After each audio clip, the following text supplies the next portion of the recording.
Hey, how's it going, guys? Mr. Boss for the win here. And in today's GTA video, we're going to be taking a look at an interview that Sean Fontano, who is the voice actor and motion capture artist for Franklin Clinton in GTA 5 and Grand Theft Auto Online, what he actually has to say about GTA 6, how it should work, and how it should take place, and also looking at a Rockstar insider explaining why GTA 6 will have multiple timelines.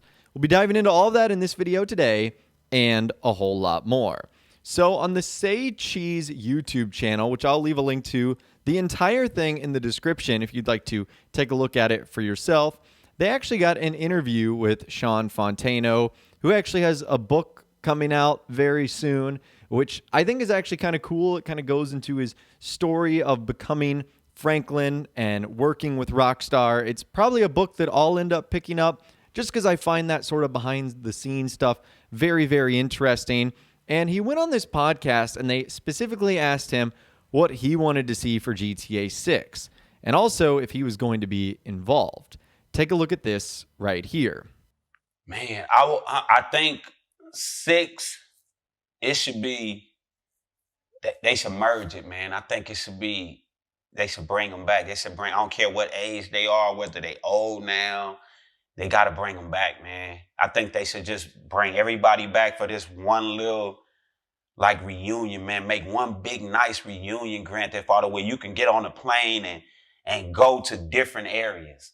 You feel what I'm saying? That's what I think they should do. Like, you can fly from Los Santos to Liberty City, you know, to Vice City. You can go around and see what these old characters, that when they was young, calculate the age, and catch up with them when they're in the older age, living the older life.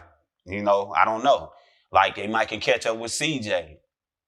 He would be about 40 something now. That's still an age where you want to know what the fuck he doing. What's going on? So that would be real nice, you know. I definitely want him to bring me back.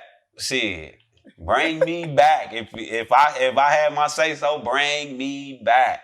Okay, so that actually sounds like a really cool plot.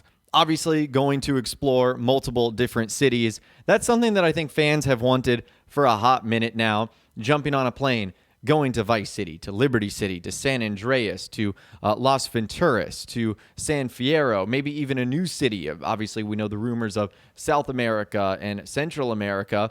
That would be incredible to see, and it would also be incredible to see some of our older characters that we know are probably still alive, like Tommy Vercetti, like CJ, like Niko Bellic. If you ended up keeping him alive, like Roman Bellic. So there's all sorts of locations and characters that we could check out if we were to revisit those older places. Now, that's getting very nostalgic, and maybe Rockstar wouldn't want to do that just because it kind of prevents them from moving forward. I mean, if everyone was excited about meeting the old characters, there wouldn't really be much of a spotlight on the new characters. Now, maybe they could be involved in Easter eggs, like it was super cool to see Johnny Klebitz come back in GTA 5, even though he was killed just minutes later by Trevor Phillips.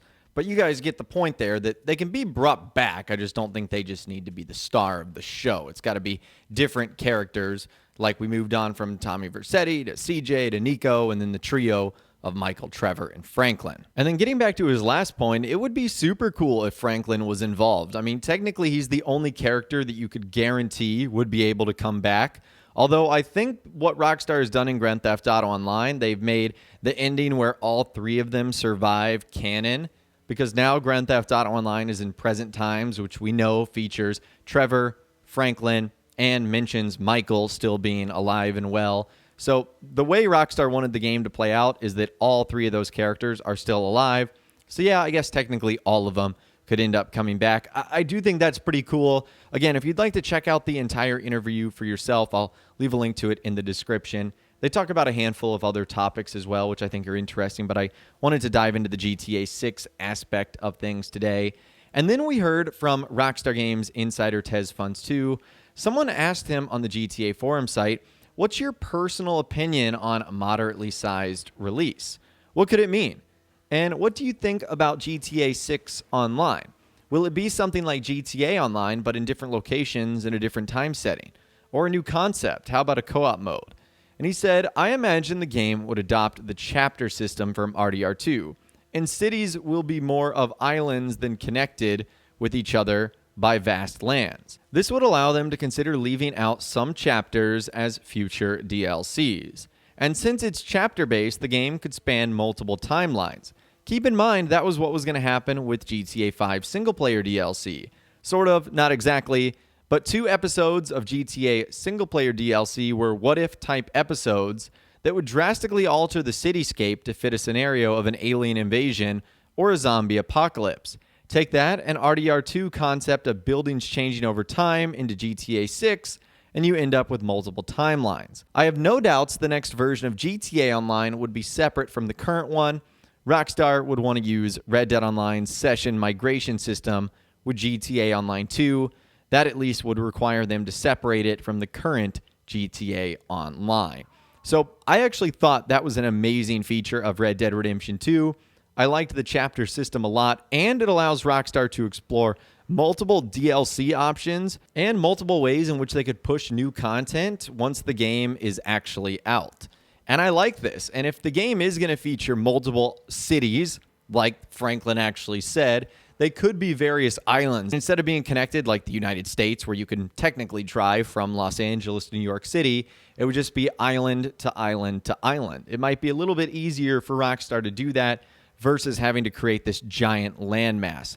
Regardless of how they do it, I think multiple timelines like a prologue, chapters, an epilogue, and multiple cities would be so cool, especially if it allowed us to revisit older characters, and especially if it allowed us to have proper DLC along the way, which is something that both Red Dead Redemption 2 and GTA 5 have been missing. So I know this video was very opinion-based, but it's coming from 2 very reputable sources. Obviously, Sean Fontana, who worked with Rockstar, was the voice and likeness of Franklin Clinton, and Insider Tez Funds 2, who knows the ins and outs of how Rockstar works. So I think we have to take their opinions with a pretty credible grain of salt. But as always, I'd love to hear from you guys in those comments down below. Let me know what you think about the details and the information we discussed in this video today. I certainly thought this was an interesting topic, so you can let me know what you're thinking in those comments down below or on my Facebook page where you can send messages, photos, videos, and a whole lot more. If you guys did go to enjoy this video, though, a like rating would, of course, be awesome. And be sure to subscribe to my YouTube channel if you are new or you want to stay up to date on all the latest GTA and all the Rockstar Games videos that I'll be doing here on my channel. And be sure to ring that notification bell as well. Sometimes YouTube just doesn't work, and if you ring that bell, you'll always be guaranteed to be notified when new videos arrive. But of course, as always, guys, thank you all so much for watching. Take care, and I'll see you guys in the next video.